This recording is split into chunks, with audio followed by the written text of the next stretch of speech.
son, he loves a supermarket for some reason. He's so excited, right? So I'm walking down the aisle and he starts giggling. I was like, what's up, buddy? He goes, he points to a woman's cart and he's like, the pineapple. I go, yeah. He goes, I put it there. I go, what? I go, what? And I'm in a moment of time where like, do I correct him or do I applaud him? And he looks at me and goes, what now? So come here, and we hide behind like an end cap of Oreos. So and the woman comes back and she like has some other produce and she walks right by her cart. And I'm like, oh wait, she's gonna notice. And she goes, and she looks and she goes, and then she starts to like look around to see what happened. My son like loses his shit. He goes, run! And he runs full, but he yelled run. So the woman looks at him and he runs full steam and like just this little body down this long aisle. He's by himself. Like he's gonna do life. He's like, no! Get out of here, save yourself. And he abandoned me. What's up, guys? Welcome to episode 209 of Dropouts. This week we have the man from Impractical Jokers, or you might know him where he frequents Sweetbriar Nature Center on Long Island. Yeah. I'm big in Sweetbriar. Okay. I don't know. Somebody wrote that on our Patreon. Like, ask him some. Who cares? We got a guy that makes people giggle, and that's all we're trying to here to do. And Skylar's here because Alyssa died. And then, God, that's gonna be so dark if like her plane actually goes down on the way home. Why would you put that out there? I don't know. I thought about it. You know what? Knock on wood. There we go. That's a plastic table. Yeah. No. The inside, it's like particle board. It's veneer.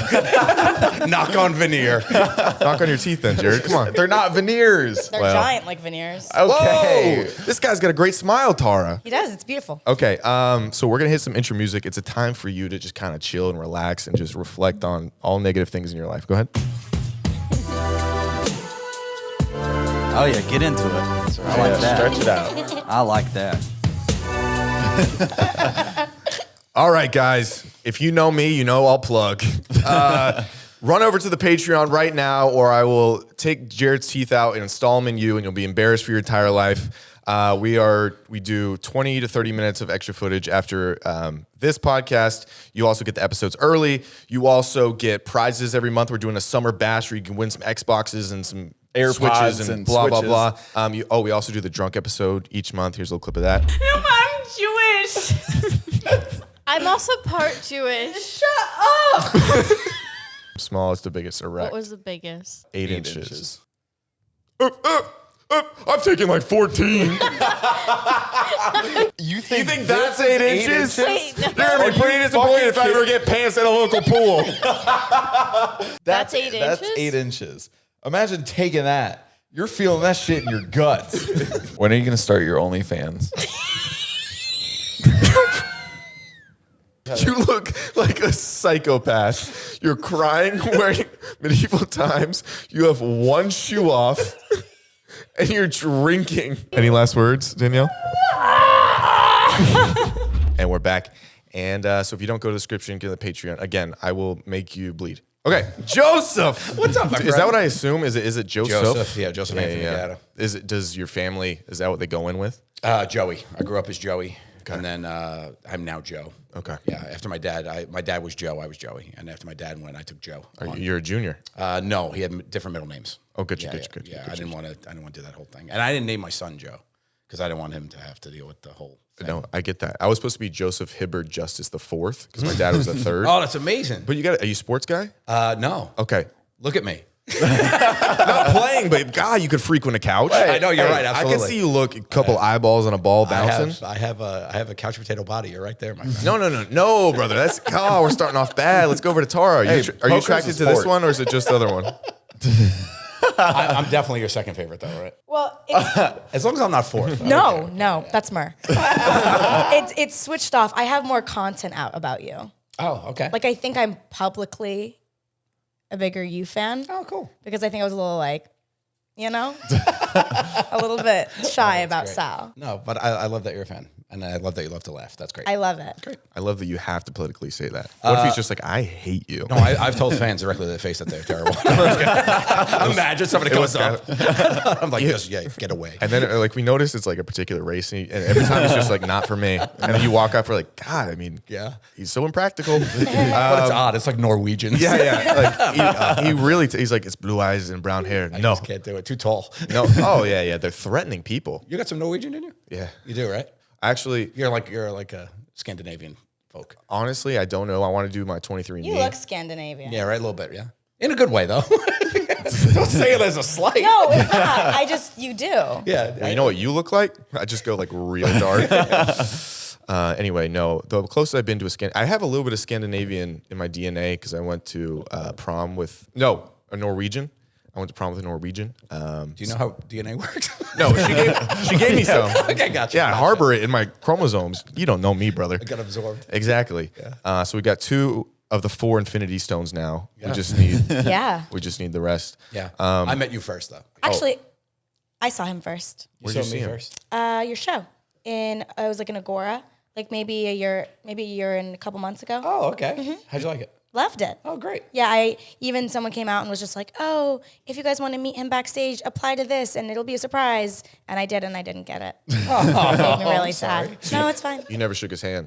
No. God, it's a good one. That's why I came here. No, he threw out the 5 fingers at me. I grasped him. We kind of held on for a while, which I enjoyed. I honestly remember doing it over the table. It was like a little, we were a little excited too to see far. you. I was like, hey, and then you have a long arm. One of us had to stretch. Yeah, we did. You didn't have as much as I did. I was like belly to the table like this, and you're just like, hi. I was scared because you had a gun. But no, it was a fun time. We met in a poker tournament. Neither of us won, but we both acted like we were going to win at the beginning. I think that's a testament to our lives is we think things are going to work out, and sometimes they just don't. They don't for most people. But here's what I will say about you. I learned a lot about your character and instantly liked you. I'm a straight shooter. I was on the fence about you when I sat there because I sat at the table with a bunch of I love that. not So nice, honest. but I was like around like people that were like younger and things, and some people have chips on their shoulders and whatnot. And then I didn't know how to feel about you. I just knew that you had a whatever. So I sat down and we joked right away, which was nice. But then I don't know if you remember, there was a hand. Then the person next to me accidentally showed his cards. Oh yeah, and we were in a head-to-head. And you're in a head-to-head, and he didn't want to. And he said, "Oh," and you saw it. And then you said, "What do I do here?" And then I said to you, "Well, if you're going to be a man of character, play as if you didn't see them." And you knew you were losing, and you still raised because you were going to. And I thought that spoke volumes about the kind of guy you are. Well, thank so you. instantly from that moment on, I was like, "This guy's good." So I came down on the other side of the fence. What are you talking about, man? It's really sweet of you to call him younger. Than me? No, that's younger. You're like, oh, there's younger people. It's sweet of you to call Zach younger. I'm a spry. Yeah, you're definitely spry. Oh, dude, I could run. Older than me. Really? Yeah. Exactly. Oh, really? Oh. You're decrepit, is what he just said. No, I thought you were same aged. Yeah, I did. Well, you give off a mature vibe. God, time to go get Botox. Nothing to do on appearance. I just thought you give off. You didn't think that backfire would happen, did you? No, sir. No, sir. Got me there. Oh, Tara, what was the thing that you do with guys when you're in the same bed and you're making out and Impractical Jokers is on?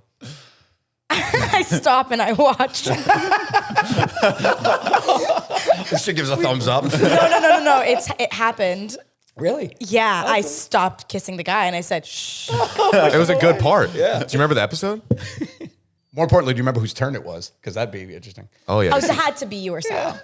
No, I don't remember the episode. There was a couple that where it was on, but it was just really funny because I was like, sorry, like this is the only thing that would stop me. And the guy was good looking. Boy, is he hot. And I literally said, excuse me one Funny second. Trump's hot. Funny And I Trump's hot. turned around completely and started watching the That's episode. amazing. I do meet and greets, and I met a couple once, and people are very comfortable with me very quickly because I'm me on the show, so it's not like I'm playing a character. So people will come up to me like right away. And one guy came up to me, he was with his wife at the meet and greet, and he goes, "You'll never believe." He's like, "You were there for all 3 stages." I said, "What?" He goes, "Conception, we were watching your show in the delivery room." He's like, "And then the baby's in the NICU, and we were laughing and watching." And he told me, I was like, "Oh, so you made love to us?" And he goes, "Yeah, man." Yeah. He's like, "That's why we have a happy baby." I love that. That's so really sweet. cute. Yeah, it was so funny. Only thing my mom did was drink while I was in her stomach, but this is way better. Yeah. different. So, Sal, you guys met at what age? So we all went to high school together. They Oh, went to you high all school. did. Yeah. Didn't So know, all brother. high school, yeah. Didn't know. At what point? Okay, the show works out. At what point do you guys all look at each other like, this is kind of nuts that this happened? Was there like a moment? It could have been meeting someone. It could have been an episode or like a reception of the show in its entirety. But It was March 14th, 2012. 2012. it was January 6th, 20. We were for Q's birthday. We were. It was around early March, but we went to a wrestling event because Q's a big wrestling guy, And we went in on Long Island. There's this place called Westbury in the Round. It's just like a venue, and they had the, everybody's doing the whole wrestling thing. And we just came in and we sat, just the four of us went, I drove, and we just sat there and we're watching. This is like season, almost beginning of 2, I guess. And you never really have a handle on how much people know you, So we're just sitting there. And the wrestling, is happening. And in between these live wrestling events, there's an intermission-ish between the matches. And so we're sitting there and we just see, like, we're in the back and we're just like hanging out, sitting there watching. And we just notice some people like turn and like whisper and blah, blah, blah, whatever. And then there was an intermission and the whole place got up and like came to get selfies with us. And we got literally backed against the wall. And it was like thousands of people and I was like, whoa. I was like, this is weird. Like, we didn't have any security, nothing. We were just like us. And they're like, oh, and there was like, pulling a picture, Call True TV. I got to renegotiate right now. So we had to get out of there. So I was like, oh, this is not, we didn't feel safe. It was just like a mad rush of people and everybody was trying to do it and people were drunk, and stuff. So I was like, I just started yelling Larry and my brother started laughing. I was like, follow me. I just said, Sal, follow me. And they put their hands on my back. We're like, Larry. And it was like, look at that. And we just ran to my car and drove away. And from that moment, I remember that moment vividly. We were in the car, the four of us, and I was like, whoa. I was like, that's pretty insane that we did something like that. And then we're like, we're never gonna be able to make the show. Everybody's gonna know us. And then it's on channel 1 million and nobody's seeing it. We're able to go on for decades. Oh yeah. How is that, I guess? Yeah. How often do you have to just scrap everything? The only problem that really became was you talk to people for a while to see if they know you. But then when I'm talking to you and doing a bit, somebody in the park sees me and runs over and is like, oh, Joe, can I get a selfie? And to ruin the whole thing. This is, as long as this is okay. So what we had to do is we set up like our PAs were like ninjas. They like surrounded us with a perimeter. They were like the secret ops, And they used to sweep in and like literally like put their arms around people and like, shut up, we're filming. And everybody just go. They're just in the bushes with blow darts, just like, knocking people check out. them out. Throwing boomerangs. But that was the biggest thing. But then when we started, we had to stop in different malls because word would get out, and you know how malls are set up that they're multi-level. Oh, God, and that's my favorite part. It would look like, I know, it's like exploration. But it'd start looking like the Coliseum. Like you'd be performing down on the bottom floor, and there would just be people around the railings looking down, all just being quiet. So it would be eerily quiet as somebody walks in, and they would just feel something's off, and they would look up, and all these people are looking down. And then here comes me with like a bag, like, excuse me, do you know what time it is? And like, it's like, what the hell's going on here? You're the modern day Russell Crowe. Yeah, that was You're just in the arena battling. holding wheat. Oh yeah, you're just you're feathering that wheat. Yeah. So, but instead it's like Staten Island cigarette butts. Hey. What is your? I'm always interested in this. What does your family think when, like, okay, it's like, are you gonna go to LA, do the thing, but then it works out and they're out with you and maybe see the fame. How did they like react to everything? Sorry, can I ask what your parents did to? I just want to get a grasp of like. My father, he was an insurance salesman, vice president. He sold life insurance, and he passed away when I was 19. My mother was an exec. She stayed-home mom until I was in 8th grade, and then she became the school secretary in my school. And then she was an executive assistant. And okay, so she has no conception of like any of this happening. No so fame in the once she world. starts seeing it, what was Peacock. her? Yeah, Peacock. Yeah, she's showing my off. son Joey. Okay, yeah, come here. She was around for season 1. She passed away in season 2. Oh, I'm so sorry. You didn't do it. You don't know that. I knew that. I was just waiting for you to kind of eat your words. I sat here quietly. What am I gonna say? Actually, they're dead. Like, what do you want me to do? What's worse to just like premeditate, watch like your friend be like, I can't wait for him to bring up the dead mom. It kind of went fast, so I was like, Yeah. What am I gonna do? Interrupt? I use it as a joke though all the time. Like I'm very like I equip that part of me. I like in when the you show. brought the skeletons out. In one bit we were trying to make each other laugh in the room, and I pretended I got a phone call, and I said, Mom, what are you doing? Dad's here too. And I walked out with 2 attached skeletons to me, and they were dressed like my mom. My mom had like white hair. She had like a white line, and she always wore like cheetah prints. And we had like a scarf on it. And my dad had a top hat for some reason. They were like attached to me. And I was like, oh, you guys want to go on a roller coaster? Whee! And I went to it was so dumb, but like I just, you celebrate people, you lose them, and I think it's important to keep them alive with like memories 100%. And like honor them. And my mom was just like such a peacock. My mom was like all our moms. When we were the Tenderloins, we were practicing improv, and I lived in my mom's basement. In my early 30s.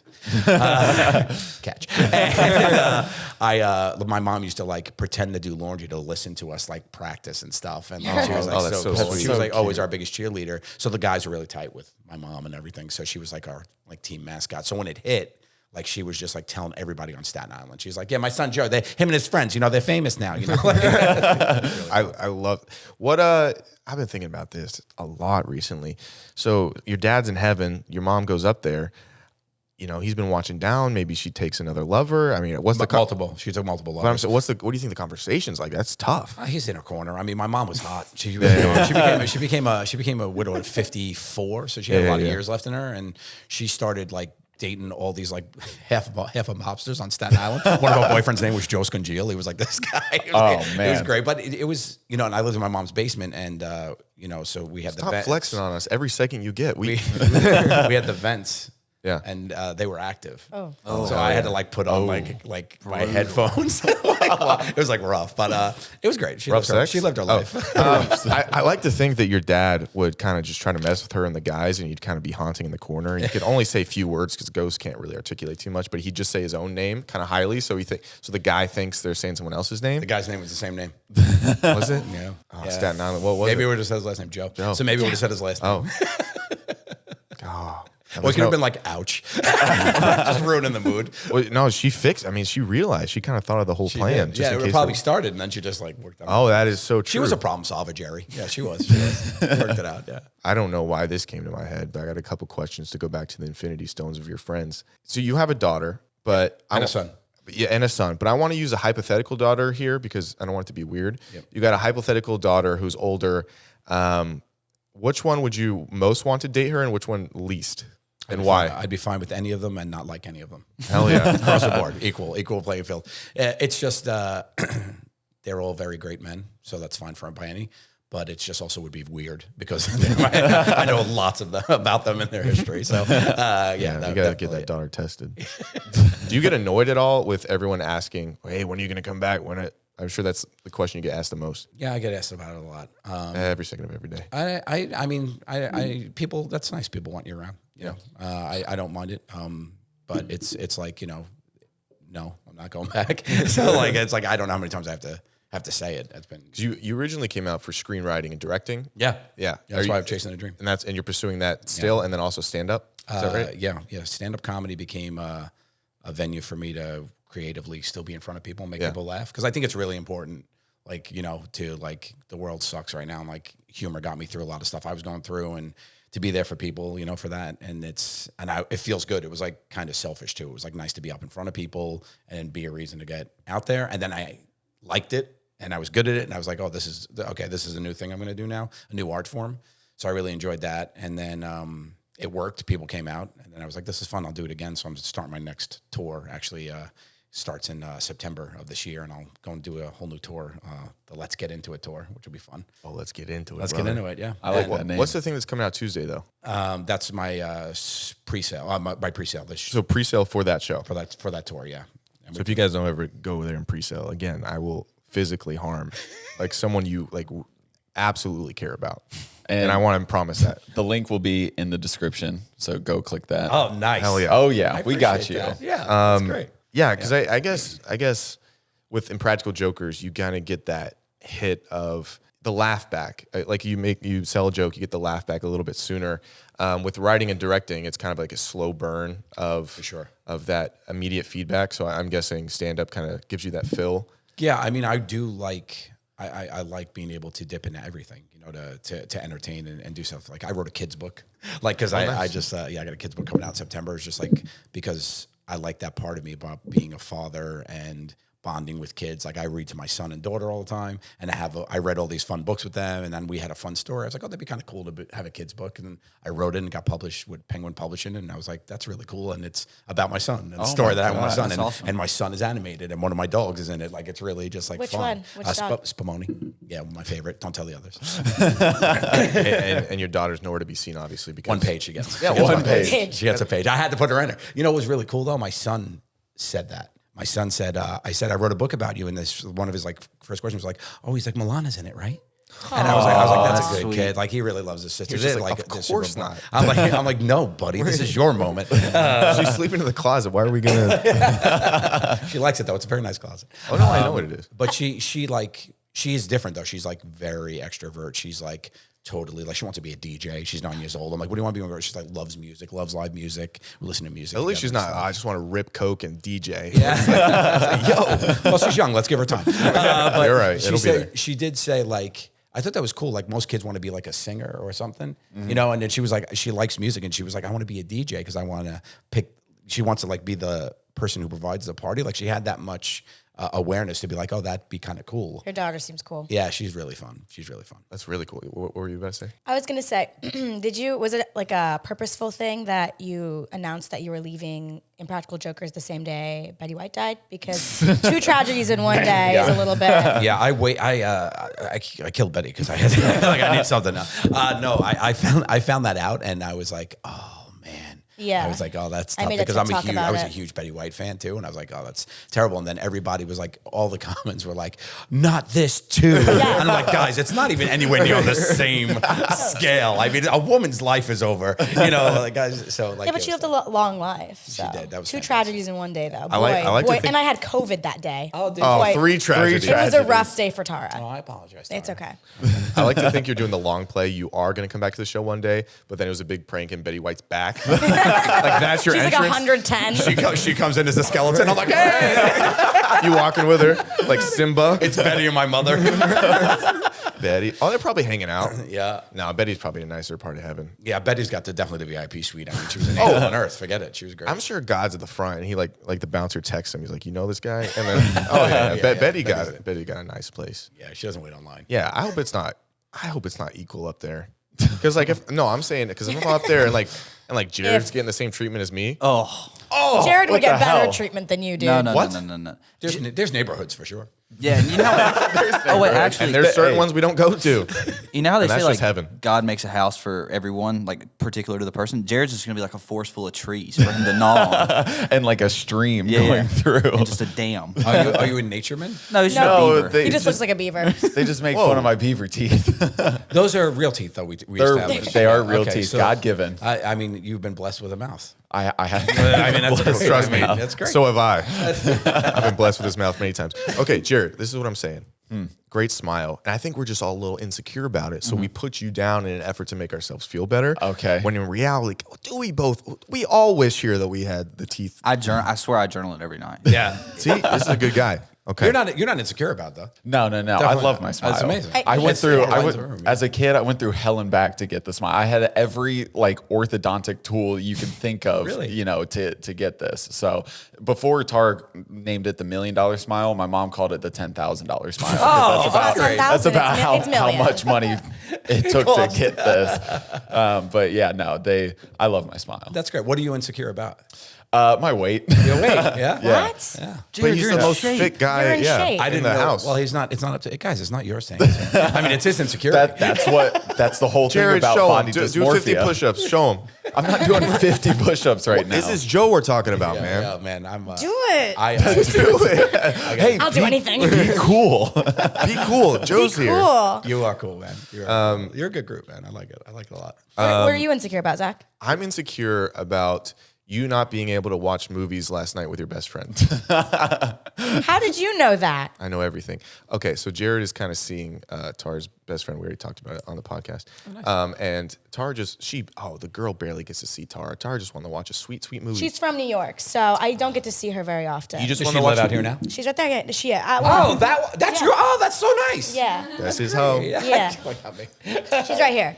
Yeah, that's. And last night, it was her last night here. And all I wanted to do was watch a movie with her. Okay, but- God forbid.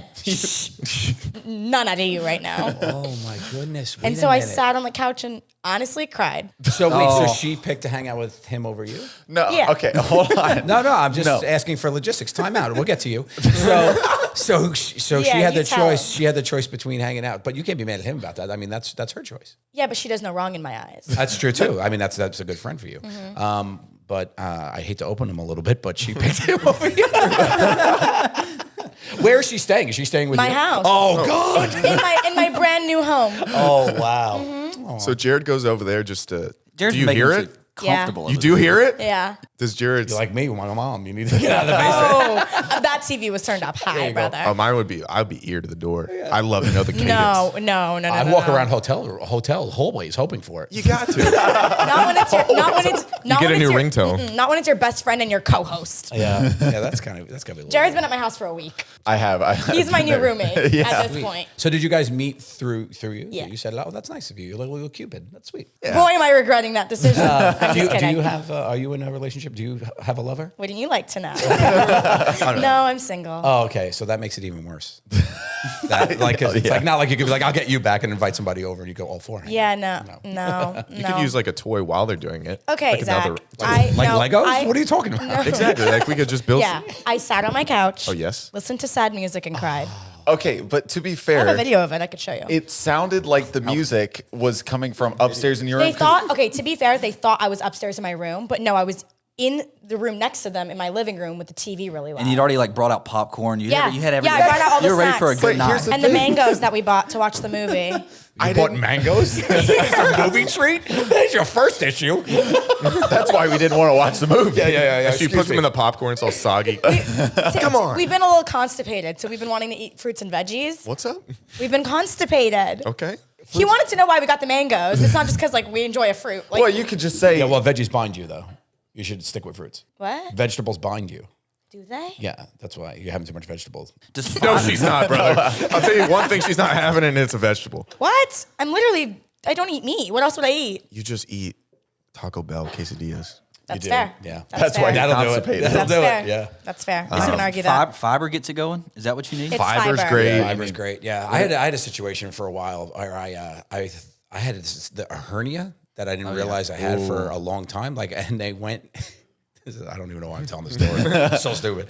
But I had just got it taken care of like 2 months ago, and they went in laparoscopically. What that means, they just like cut little holes in you, and they actually blow your body up with the air. Jeez. Yeah. So I'm already pretty rotund. No, right? you're not. I got out, dude. I appreciate you, but I know what I look like. I've seen myself in high definition. So I just like got out, dude, and I looked like the girl from freaking Willy Wonka. I was like, this. I was like, what is going on? How long does it last for? It's supposed to. Yeah. Okay. It's supposed to go away within like a day and a half, 2 days. Yeah. And like the fourth day in, I was like, what is going on? Like something's wrong. Like I called my doctor because I took a flight. I went down. I was going down to a charity blackjack tournament. So I went down to Florida, and I wasn't supposed to fly for a week, but it was 4 days. I was like, oh fuck it, I'll go. I was like, I'll be fine. I feel fine, whatever. And I go, and I think it threw off the process. And I was like floating around the plane, it's like trying to buckle. Like it was crazy. You just puffer fished a 737. You're just out there living. I sneezed. I was like, yeah. So wait, how did the air get out? Did you have to fart it out? It does. It kind of gets absorbed into you. I don't want to get too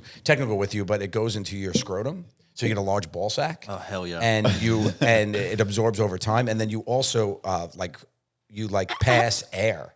Like it's fun. Like me and my wife are laughing because it's like it doesn't even sound like a fart. It sounds like it's just like every now and again. Like that's it. But most of it just gets absorbed into you. It just gets like your body just takes it in. It gets absorbed in different. Isn't that weird? Wow, that's God, you're like a insane. tree. It was bizarre. Yeah. It was bizarre. It was like one of the weirdest like recoveries I ever had in my life. You absorb gases and you're giving it back to the world. God, you're so tree-like.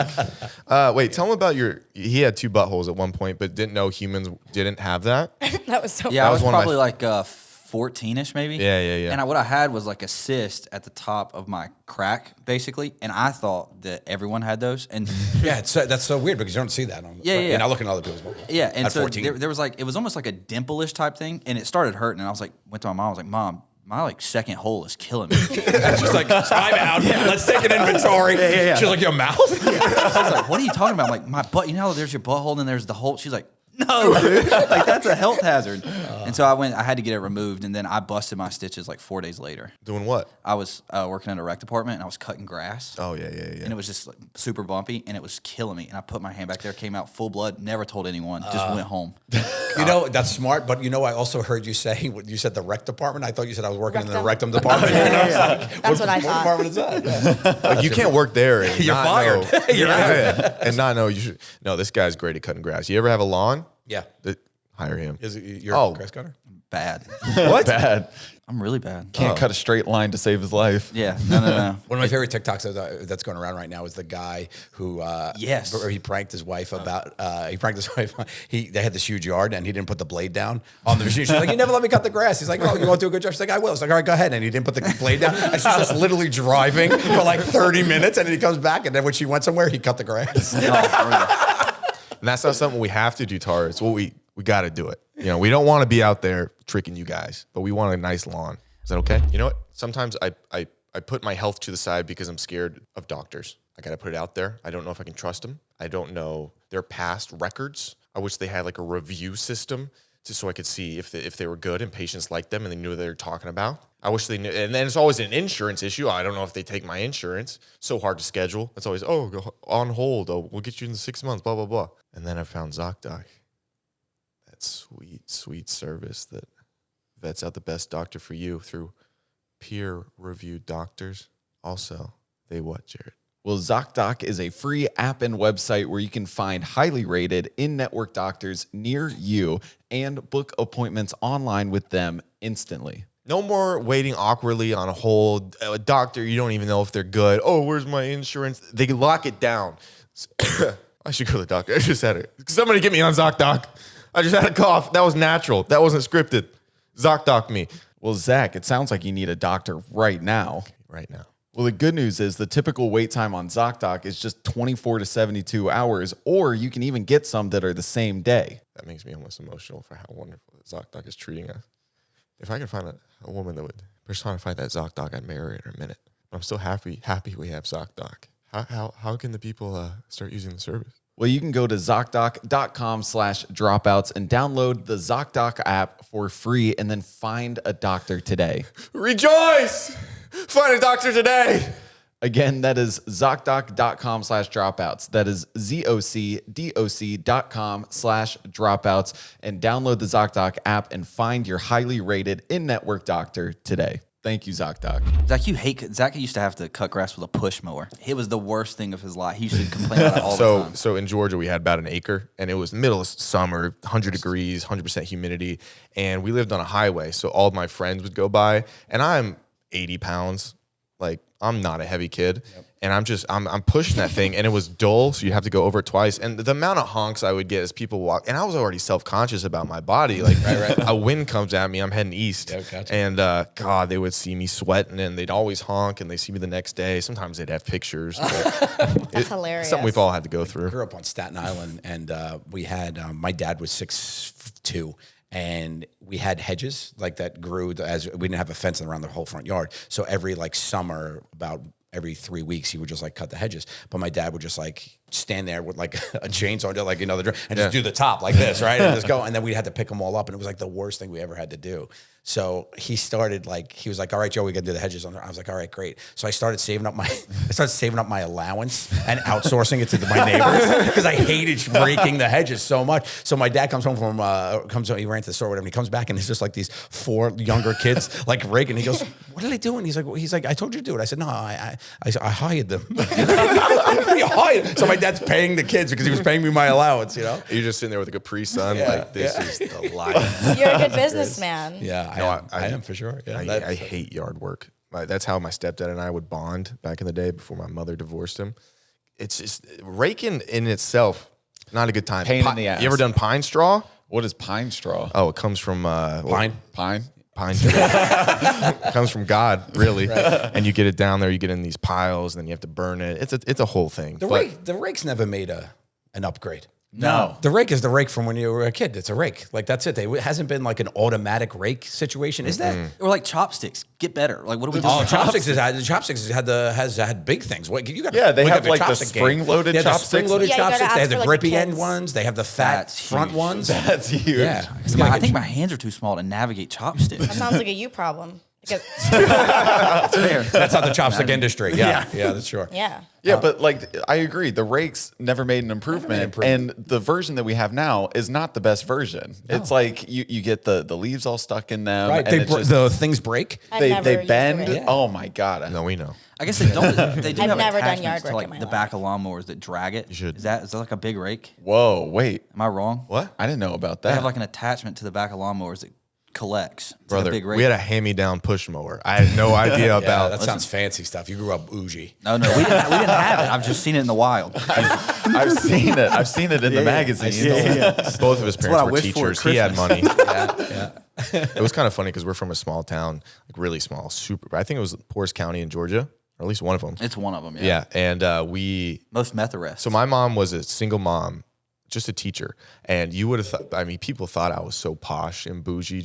I mean, I was like, we don't have like much money at all, but they're like, this guy has a full house with a roof.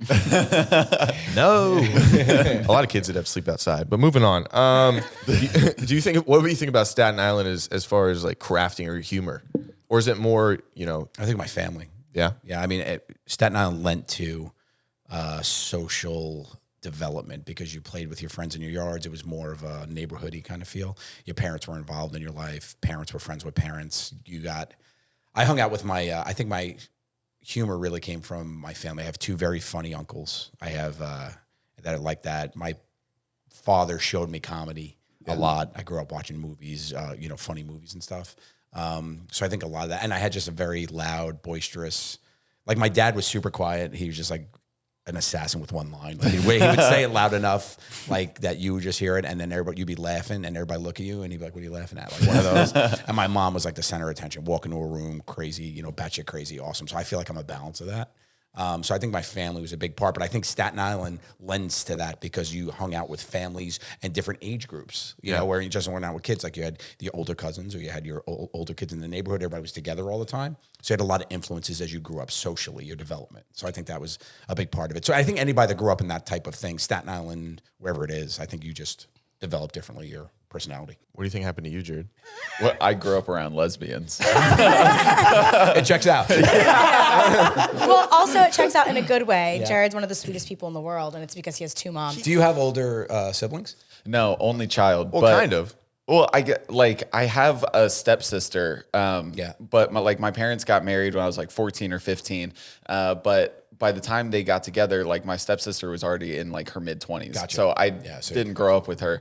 But like a lot of times, my mom like couldn't afford a babysitter, so she would just like take me with her to hang out with her friends. And so I was just like similar thing where it was like I was much younger but hanging out with a lot different age groups, And like I even remember there's this one bar that my mom would always take me to. I don't know why they let a kid in here. Not that it was bad, but it was fun. It was just a bar, but they had like a sand beach like volleyball court in there, and that's like a core memory for me. Is just like playing volleyball with a bunch of like middle-aged lesbians. Sounds really fun, actually. Dude, I'm in.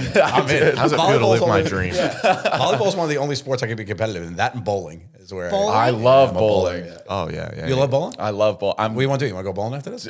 Can we please? I would love to. Yeah, let's go. Let's go to Pins. Pins, love it. I go to Lucky Strike up on right by haven't Hollywood been and there. Highland. I stole my 30th birthday. I stole shoes from there. I walked out with shoes on from there. I wore a pair of sneakers I didn't like, and I walked out with a pair of shoes. I had them. I was like, "Take care, guys," and I walked out. I mean, that's a good exchange. I'm sure you left them something they like. Yeah. Somebody's got my old Adidas on. I'd take them. I always hate them. I would take like them so the- I quickly. like these. Thank you. They're new. She's gonna wear them These are every first day It's my now. first time wearing. These are my first Want timers them? too. No, you will switch. But these are I'll my give them first to time you. shoes too. Look at that. Oh, look at that. We planned it. Very, New shoes. Well done. There you go. Do all four of the guys are you all big into shoes? No. I'm not really at all. I just enjoy a good shoe. I know nothing about it. Like Sal's got an encyclopedic thing about it. Yeah. Me and him actually did that Joe La Puma show. I don't know if you know what he did. Oh, where you Sneakerhead go- one. Yeah, I love Sneaker that Shop. show. Joe was so awesome too. But when we went into the store, he's like, yeah, so blah, blah, blah. And I said, okay, back it up. He said, 'cause I don't care about any of that. I said, if I like the colors of them, I said, I'm going to make some jokes and that's what's going to happen. And it was really funny. My grandpa does the same thing. For Sal's Christmas gift one year, I actually called Joe and I hired him and Joe a car for the day. And I said, I want you to take Sal to like 3 of his favorite spots. And I bought him like gift cards. Yeah. And he went like on a shopping spree, a sneaker shopping spree That's one year cool. for That's Christmas. awesome. It was one of my Yeah. favorite gifts I ever got him. Yeah, that was really fun. He actually talked about when he was on here, one of the worst punishments or It was a punishment. punishments Yeah. he'd ever have to do was the Anthony Davis sneaker one. he's like, I had to look this kid in the eyes. Yeah. And take it from him. I was there for the development of that. I wasn't there on that episode, but we, after when I left, we had a lot of stuff in development that were plans we were doing. So I was glad they went with that one because that was one of my favorites when we were talking about doing it. Yeah, I was like, absolutely he's gonna hilarious. hate that. Yeah. How does it feel to be and I might be wrong statistically, but I think you were the best at it, or you were the best at it. I think you got the least punishments, right? Yeah, it played to my strength of embarrassment comedy, because that's genuinely how I make people laugh. Like, that's how I'd always make, Sal laugh. For a long time, Sal wouldn't get on an elevator with me. He would go on the same subway car as me. Like, we used to do this thing where I would go to Subway, like he would stand on the subway and he'd like hold the bar, and I would just walk and put my nose on his nose and just and we actually have like a picture of that. Like, somebody snapped a I picture have of it, it once. actually. Yeah. I do. Well, no, I have a different one. So it was like Saved. It was like nose to nose, and I would just stand there, and he'd be like, "What are you doing this to me?" Like, it's just so fun. It's so fun. But I just always never really like cared what people think, not in like a go fuck everybody way. But that's one from stage. Yeah, we reenacted. That was one I of don't our like first how live quick you show. brought that It's up. because I sent it to the guy that. That you kissed? The what? The guy that. Yeah. The guy that. Yeah, we got it. I thought it was funny. I was like, look, this was us. Wait, which one were you? I don't know. Oh, well, she's living her dream. She's me because she didn't want to be with Sal. I didn't think that deeply into it, but Yeah. isn't that a silly picture? Such a silly picture. Silly picture. Yeah. Yeah, That's exactly what I want. We have lots of silly pictures in our life. Me and him.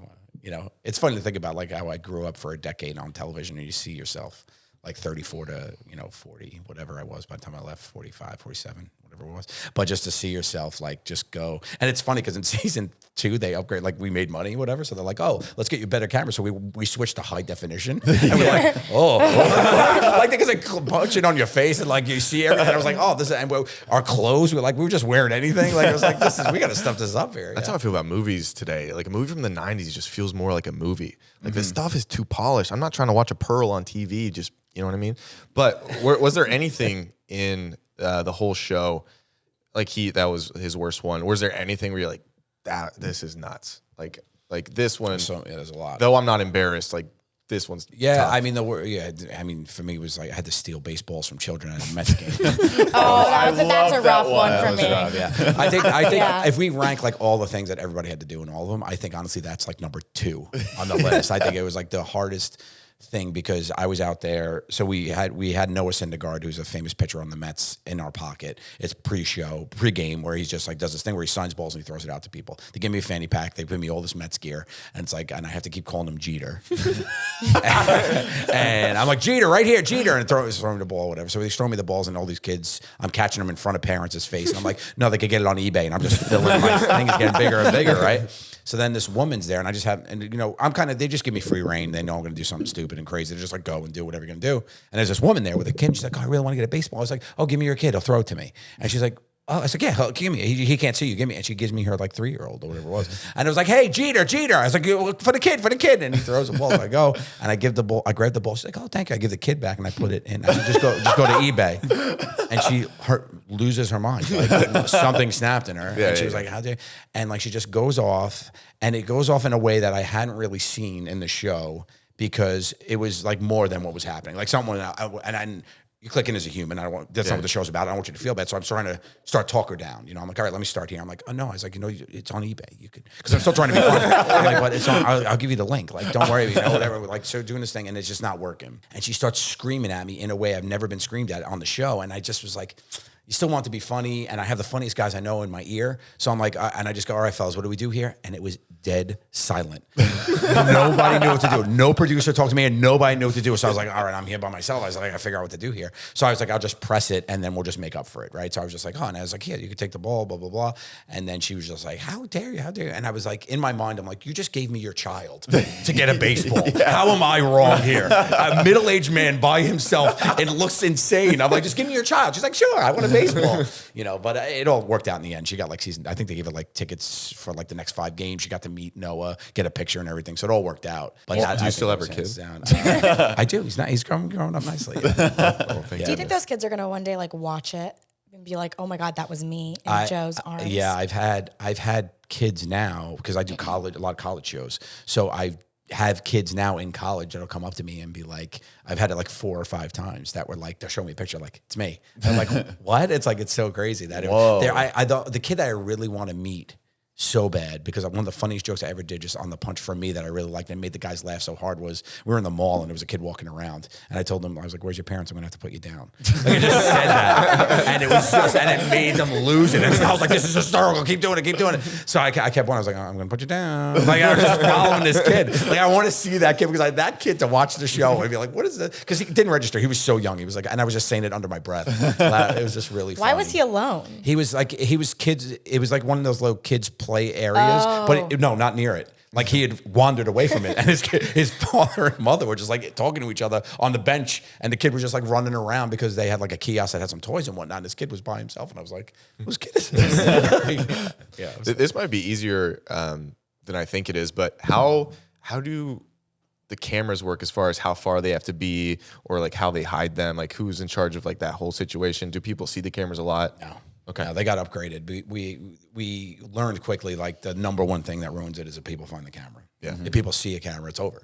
And that's the worst part. So we actually had a really good camera department. I dove in really hard. I was the first one to quit my job. So I dove into the show and I did like a lot of the producing and, directing. And I was there from the first time you wrote a joke all the way through the edit, the locked thing. Like I really cared about the show. And then we just started like every season at the end, I was like, what could we do better?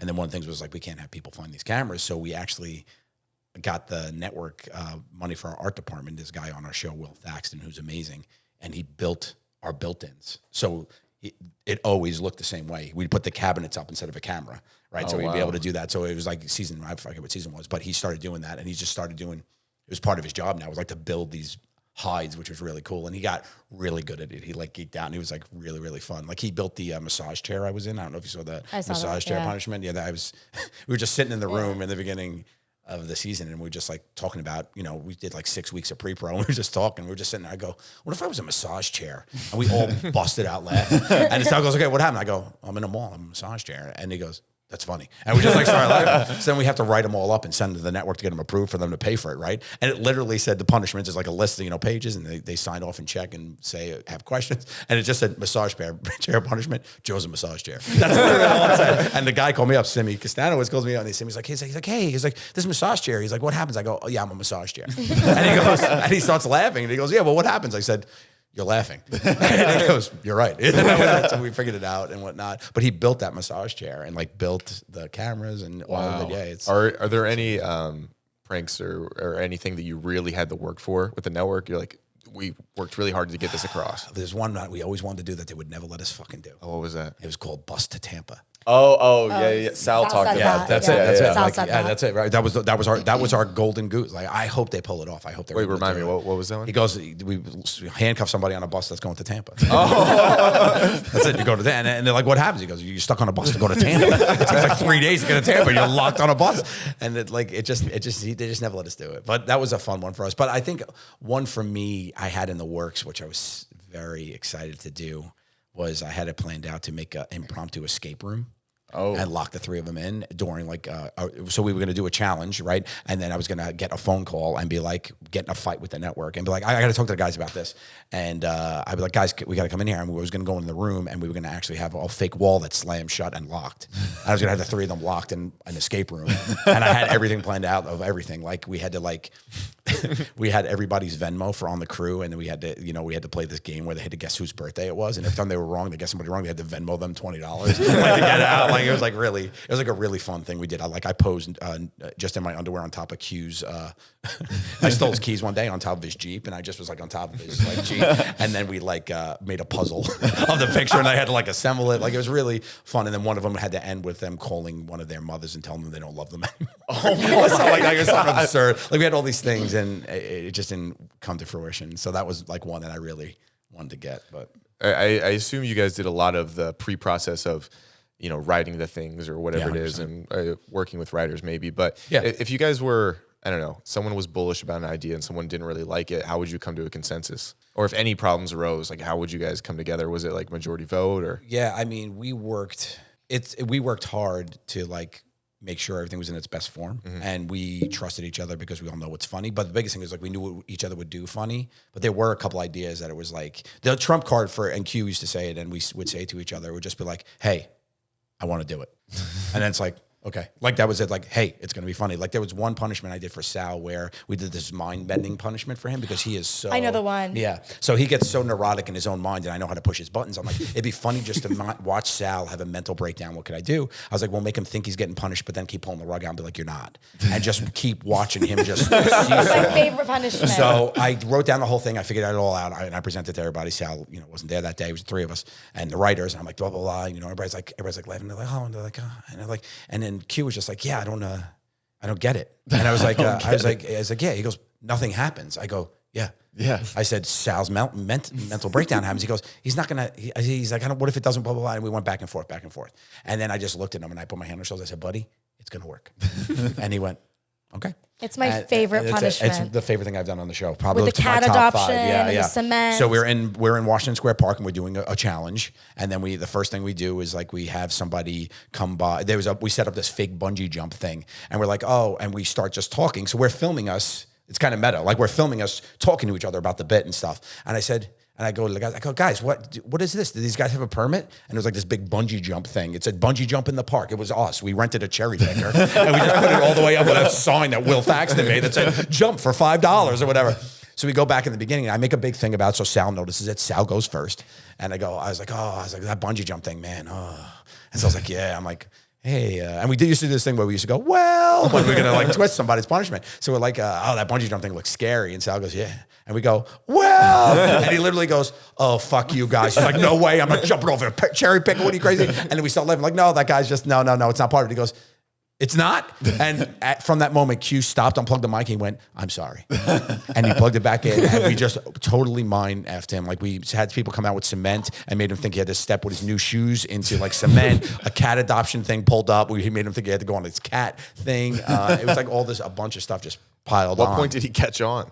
He had a mental breakdown. He had a complete breakdown, and it ended with his father having lunch with his somebody that he knew from college. I forgot what the last beat was. And then his dad was there, and when he saw his dad, he goes, "What the?" He goes, "You fucking!" And then we just lost it. And everybody charged him, the crew, and everybody just started. He's like, "This guy's in on it. This guy's in," because everybody was actors. Yeah, it was really a choreographed, well thought out Saw level mechanism that I put together, and I was just like very proud of it. That it worked. And like I knew him that well. That I was like, this is, and it's also scary that I could make him melt down like that because I love him so much. And then just to be like, oh, I just made you break down for TV. It made great TV though. No, how silly and like fun everything it is. People probably don't notice that the hard work, but like coming up with that, even that stuff, it's. Yeah.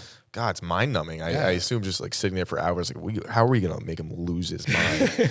No, well, some of them they'd be to that scale, but other scales, like we talked about, like was like being a massage chair, but then there was somewhere where like we planned a zombie apocalypse, because we were like, it'd be funny if we sent him underground, and our locations team had to go find a sewer. Like that's what they were doing. They're like what a weird job. It's like we need a sewer. It's like what are you gonna do? So like some of it'd be that scale, but other stuff. And you don't think about how much went into the show because each show had, in the beginning, they had 5 challenges. Yeah. And it was just jump cut like that. There's so many jokes, but each one of those is a day. And then you have all the each joke inside each one of that. And then it couldn't breathe. And you were just like, oh, it's just too rapid fire. And I think it really found its stride when you got to know us and we put the conversations in and all that stuff. Is like when you saw the friendship, for me, that's what the show is. It's like friendship on display. Everybody gets it, No.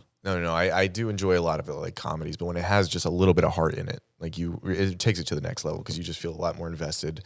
Similar to an action movie, if you don't care about the character, 100%. I mean, it's not going to be, I don't care if they die. Yeah, I mean? Same thing. It's like I'm not going to laugh because I don't know them. It goes with anything you do, though, like this podcast, right? Like people watching you because of you. No, they hate us. They really you say that, but us. I've heard the chatter, man. People really like Tara. Yeah. Do you like your position? And like you got a lot of good things happening. Do you guys enjoy what you've created, or is it still in the thing where you're too into it? Because I remember like when we were making Jokers, like I was into it a lot, but like you don't really step back from it. And it took me a minute, but like if you step back and look, do you guys like you got to pat yourself on the back a little bit, no? Yeah, I do have a really hard. It's funny because Sal brought this up too. I do have a really hard time doing that, and charts wise, it's like one of the top podcasts. Like that's not like an ego thing. It's just like you see that and you look at it, but I guess it's different because it's not like some type of contract where like I know I'll have this work for 20 days. Like say nobody likes us tomorrow, and it's just okay, we got to figure it out. So it's very stressful. And then now I'm in the position of kind of managing a lot of people's lives and their livelihood and their money. Yeah. And that's interesting. I'm like fighting for them with like different people about I can't do this deal because I got to pay my people. And it's very interesting. So for me, it's tough. It was like that with us with our crew, like because our crew, like they worked on the show for first of all in New York for day people or day rate workers or people that are hired by the shoot. They have had full careers, had families and all this stuff because of the show. Like it was the same people, so you felt that same kind of thing where it's like when you had people depending on you for a paycheck, it was like, oh, we got it. This has got to be funny. Like, or people show up for work and I was like if we had, there was only like a couple bits that didn't work at all and we just like scrapped and I was like, nah, it's not funny enough. But we chopped it up enough to be like in a special or whatever.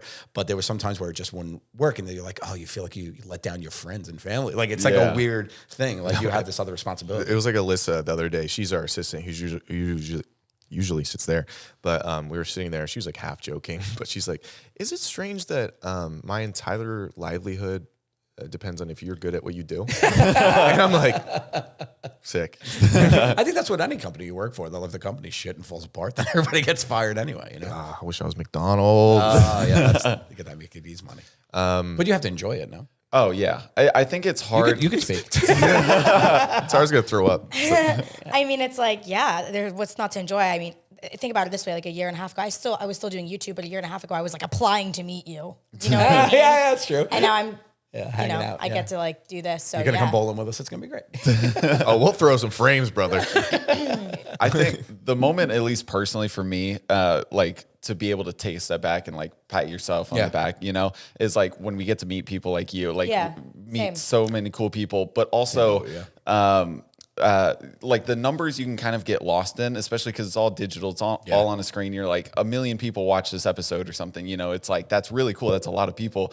But the moment that it really clicked is like, we just did 3 shows on the East Coast, and it's like, those are like 400 to 600 people, which is a fraction of the viewers. But it's just like, these are real people that take time out of their lives to like watch us. And that was the moment, That's super cool. And it's like, okay, 600 people, that's like very daunting. And then it sells out like this. And you're like, why do people care? I'm still what are they coming for? We can't let them down. I'm still in the mode where I don't know if I'll ever shake it, where somebody out in the wild will be like, Zach, and I'll always be like, all right, how do I know you? Yeah. But dude, same, and don't lose that because that's what's going to make you successful. Like for me, like I got famous on TV when I was 34. I'm a man. I'm the man I was going to be at 34, right? Yeah. So, and I was also just grew up being a fan of people. So then when I found out that people watch, I was like, the fuck, how do you know? Like, what do you do? Like, you watch it? Like, so that thing, and then to be able to meet these people and then all that stuff, it's never lost on you. I think that's honestly, the best way to do it. If you do it just a little bit later than some people that start in the industry really young, you just have like this false reality. But like, I don't know. I used to work in construction and we used to work at serving tables and like doing all the normal stuff. So you understand like people still. Yeah. You understand that like you're doing a service to like the blue collar people to get them through their day. And like, that just really like warms my heart. Like that's my favorite part of all of it. Love that. I had a moment like that. So, I mean, I didn't do construction. Like it wasn't blue collar, but like during college, I worked at Banana Republic, right? Oh, so fellow retailer. I was at Nordy. I worked at Nordstrom at the Grove. Hell yeah. Yeah, 03 to 05. I love a good Nordstrom. He did $1 million sales in 1 year. Yeah. Okay, I wasn't pushing numbers like that. I had don't want to brag, but a platinum pace setter. Don't want to throw around my weight. Hey, I could sell the hell out of a Banana Republic credit card. I'll tell you what. You got signups? Did you get residuals on that money? Did you get 10% or what'd you get? We would get Whole Foods gift cards. Well, I didn't get, but Nordstrom doesn't pay you. What? It's all commission, 100%, not hourly. So you're not selling nothing. You're not. No Really? way. 100%. Even today? I don't know. I've moved on. Yeah, I should find out. I'm gonna go ask. But we weren't getting. You don't get it. And then if that's how they entice you to do better. Like if you made tiers, your percentage went up. So when I made platinum pace setter, I went up to I think it was like 5% from when we started, like 3%. Oh wow. So yeah, it was crazy. That'd be fun. Like a series of people. They're famous now. They used to work other jobs and go back to it to see if they're still be good at it. That would be like, I wonder how much you hilarious. sell today if you're still in there. Yeah, I mean, without people that know you, 100%. yeah. I think being a salesman totally helped me in my career because a lot of it was selling the idea of the insanity that I was creating. And I'm just you could read people, but also just being able to know who was going to go for it. Yeah. I'm sorry I interrupted you. Go ahead, Banana. Oh no, you're good. I am. I know. But you were saying like getting people through through their days or whatever. It's like, you know, when we were restocking or whatever, I would listen to podcasts and stuff. And then the other day I went to go get a shirt or something, and this girl, she was super nice at the cash register. She was like, "I listen to you guys all the time." Oh, that's awesome. You know, while I'm working, I was like, I was in that same exact place, you know, 4 years ago. 100%. And so it's Like going, I mean, this was very strange for me because in LA, like people come up. I guess you expect it more, but I went back home where there's not a lot of human beings, and we walked just down the street to a restaurant. It was like 30 people came up and stopped me to say, and I'm like. They're like, why are you here? I'm like, I'm from here. What are you talking about? Going home. Yeah, that was very wild for me. It's something you don't think about. It's like, all right, people from your hometown, I don't know, are going to know, even if they didn't know you, they know you now, and not the same way of seeing you at like the grocery store. Yeah, it's funny because people talk to you about a sense of pride being from your hometown, which you don't really think about that, right? It's like, you know, when people are like, where are you from? Blah, blah, blah. You know, it could easily come up. It's like, oh, Zach's from here. You know, like, you could be a name inside in that thing, which is, where did you grow up? Here. I grew up here. So Yeah. you grew up in a place where Everyone's famous. Right. Either Yeah. everyone's famous or chasing it. So it's a little different perspective. A little bit. I went to my old high school like 2 weeks ago to visit my old art teacher. And there was kids banging on the door. That's awesome. And like leaving class. It was the most insane thing ever. Or I went to the donut shop at like 12 in the morning. Was it with you? No, she was busy. Yeah. It was with a friend of mine. I don't remember who I was with. It was like 12 in the morning. Yeah. And these guys are like, you went to El Camino High School. And I'm like, I did. Were you guys in high school when I was there? And they were like, no, we're like sophomores. I'm like, they're like, is it true that you were there like last week? I'm like, yeah. Is it true? so cool. It's a Is rumor. it true? Is it true? Is it Crazy true? rumors being spread about you. Like, do you know who went to my high school? America Ferrera went to my high school. God. Tiffany Haddish went to my high school. Oh, wow. The guy who played McLovin went to my high school. Really? So bangers, yeah. A lot of people. Stalin. Stalin. No. So like, Studies. so like, it's crazy that even like growing up somewhere like this, I still get it. Yeah. Yeah. So I can't imagine you guys. Well, you know what's the craziest thing is that the four of us went to our high school together. Oh, so you guys like are- that. you guys are we went to presidents Monsignor at your high Farrell High school. School, What's all a boys reunion Catholic like? high school. I would never go. But like literally, like it's so funny to think that the four of us met there. Like it literally started there, freshman year. There at the in the cafeteria, like that was it. Like it's crazy to think that the four of us and everything coming out of also just not just like the Staten Island pride of being like, you know, there's a lot of comics that come out of Staten Island now. It's got a good place, but like just to be like, wow, that's like crazy that the four of you. It started right here. Like you could geo target where the whole thing began. You know, they should carve your guys' faces into the school, kind of like Mount Rushmore. I was gonna say, do you have a mural yet of your faces in that cafeteria? I'll paint it. we went to we did like their this is probably like it's gotta be a decade ago at this point, but we went to do their got interviewed by their closed caption television, you know, like their closed circuit TV in the school and like their morning show, like the kids interviewed us. It was so funny. It was like so cool. They're like, we are here with the legends. The one and only. They ate in the same cafeteria as you, and they took us on a tour of that, and nothing had changed. Like it was the same thing. You're like, guys, guys, you have the same tables we sat at. Like, dude, Does the school need a donation? I know. As they're hitting us up. But yeah, it's crazy to think of, like, you know, that moment in time. That like moment in time, you just. Do your kids understand the scale of your career? Now, yeah, they do now. I had nephews and nieces too. I'm very tight with my sister's kids and family, and I had my nephew Vinny is very funny. He was like, so he's 20 now, so he's like 11 or so, and we'd be out and about. And his father is like my personal security. He's like just a huge gentleman. He's great. He was at the poker tournament, Big Vin. I was wondering who was like keeping me from you. Yeah, his Big Vin. So he's like, he just cares about me in a way, like, cause he's awesome. I love him. He's like a brother, you know. But he's just like a huge dude and very intimidating when you put a black t-shirt on him, but he's a teddy bear of a guy. So his son is like a small version of him, you know, at 11 years old. And he'd be like, we'd be out talking. And when I'm with my family, I'm kind of like close circle. I'm being dad or uncle. Thanks, being a fan, not right now, you know, like that kind of thing. So my nephew we'd be sitting like, we were in PF Chang's and we're just eating whatever. And I remember my nephew sitting there and he sees somebody coming in. He goes, Look at this guy. This guy's gonna come over, and I'm like, and I start laughing, and I'm looking at my brother-in-law, and he's like, and I was like, and he goes, I know. Here he comes. Here he comes. No. He's like 11 years old. He's like, no. He's with his family. It was so like funny and sweet like that. But my son now, like I talk about this in my new stand-up. My son, he loves the supermarket for some reason. My son just like loves it. He like just loves going to the supermarket. So we'll go to the supermarket. I'm like, I gotta go get, I'm gonna go get some almond milk. You wanna come? Yeah, let's go. So he goes with me. He's so excited, right? So I'm walking down the aisle and he starts giggling, and I'm like, you could tell, like he's laughing. I was like, what's up, buddy? He goes. He points to a woman's cart and he's like, the pineapple. I go, yeah. He goes, I put it there. I go, what? And I'm in a moment of time where like, do I correct him or do I applaud him? So he goes, and he looks at me and goes, what now? And I'm like, well, I go, look, I said, well, the best part is you get to see the moment when she realizes it. So come here, and we hide behind like an end cap of Oreos. And we're sitting there, I swear to God, we sit there at the end cap of Oreos, and we're sitting there, and we're watching, and we're waiting, and all of a sudden I hear like a rustle. I look down, he opened a bag of Oreos. He's like so into it, like he lost. I was like, all right, we'll buy these. Yeah, right? you look at it, we're buying those. So we're sitting there, and the woman comes back, and she like has some other produce, and she walks right by her cart, because she realizes like she didn't have a pineapple when this all started.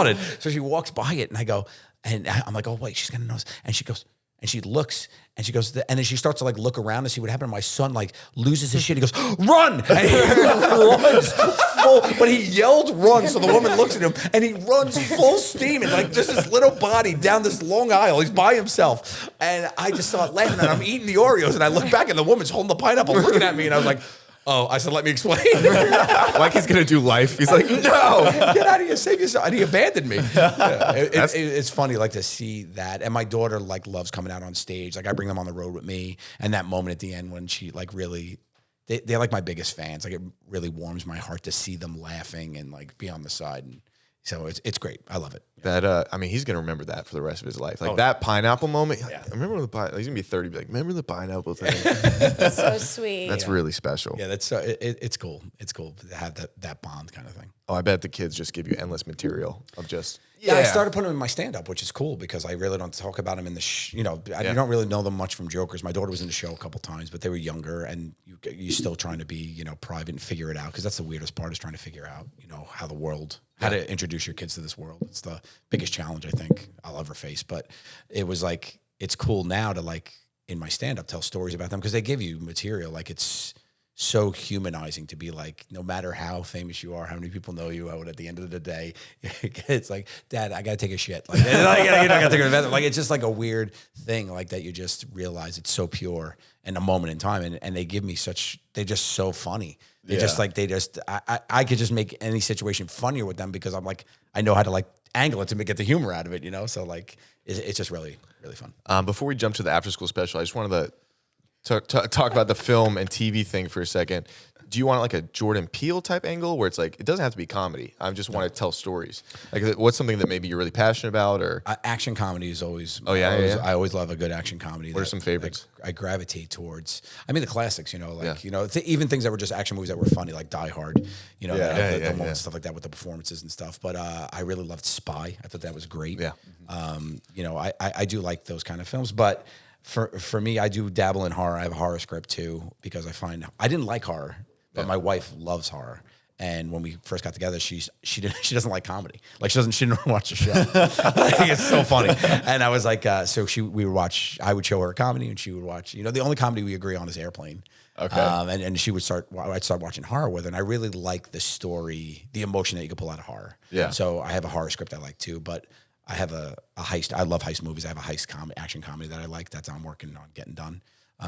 So that's where my. Do you plan on acting in it as well, or you just want to directing? Is what I always wanted to do. I've had enough time. I wouldn't have been in front of camera if I wasn't myself. I'm not. I don't consider myself an actor. Although I will say, when I found a character like Cole Von Cole or somebody, like I found a character that I enjoyed playing, I feel like I kind of did it, but I don't. It's not really what gives me joy about it. But I do love getting people to perform and organizing the whole. Orchestrating the chaos, Well, thank you so much for coming. We're going to do another 20 minutes if you have time for the after school.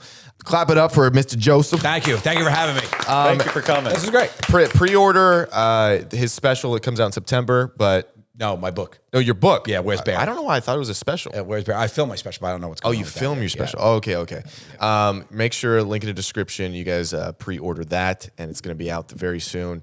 Get tickets for his tour. Also, link in the description. Lots of links in the description. Guys, what Lots we're of saying links. is check out the description. Lots of If you Joe Gatto haven't been business. in the description, Yeah.